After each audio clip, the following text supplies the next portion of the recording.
America, Israel, Iran యుద్ధం effect రైతులకు చేరింది. మొత్తంగా దేశవ్యాప్తంగా రైతులైతే ఎరువుల కొరతతో ఇబ్బంది పడుతున్నారు. అయితే ఒక రాష్ట్రం కాదు, మొత్తం దేశం మొత్తంలో ఉన్నటువంటి రైతులందరూ కూడా ఈ యుద్ధం ఎఫెక్ట్ వల్ల ఎరువుల కొరత ఏర్పడటంతో ఇబ్బందులు ఎదుర్కొంటున్నారు. అయితే ఎక్కడ చూసుకున్నా ఇదే బాధ రైతులైతే విన్నవిస్తున్నారు. అయితే దీనికి సంబంధించి ఒక గుడ్ న్యూస్ అయితే బయటకు వచ్చింది. అదేమిటి అంటే హర్మూజ్ జలసంధిని 4 ఎరువుల కార్గో నౌకలైతే దాటి బయటకు వచ్చాయి అనే వార్త అయితే ఇప్పుడు బయటకు వచ్చింది.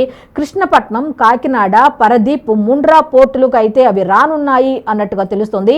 దేశంలో మొత్తం ఎరువుల నిల్వలు అయితే 196.08 లక్షల టన్నులు ఉన్నాయట. ఖరీఫ్ సీజన్కు 90 లక్షల టన్నులకు పైగా ఎరువుల సరఫరా ఒప్పందాలు అయితే కుదిరాయట. మొత్తానికి హర్మూజ్ జలసంధిని ఈ 4 ఎరువుల కార్గో నౌకలు దాటడంతో కేంద్రం అయితే ఒక మాట భరోసా ఇచ్చింది. రైతులకు ఎరువుల కొరత ఉండదంటూ కూడా భరోసా ఇచ్చింది. అయితే కృష్ణపట్నం, కాకినాడ, పరదీప్, ముండ్రా పోర్టులకు ఈ 4 కార్గో నౌకలు ఎరువులతో నిండిన ఈ 4 కార్గో నౌకలు రానున్నాయి అన్నట్టుగా తెలుస్తోంది. అయితే ఖచ్చితంగా రైతులకు ఎరువుల కొరత ఉండకూడదని ఆ ఉద్దేశంతోనే ఏదో ఒక ఒప్పందాన్ని కుదుర్చుకొని మొత్తానికి ఎట్టకేలకు 4 ఎరువుల కార్గో నౌకలు అయితే హర్మూజ్ జలసంధిని దాటి రాబోతున్నాయి అన్నట్టు తెలుస్తుంది.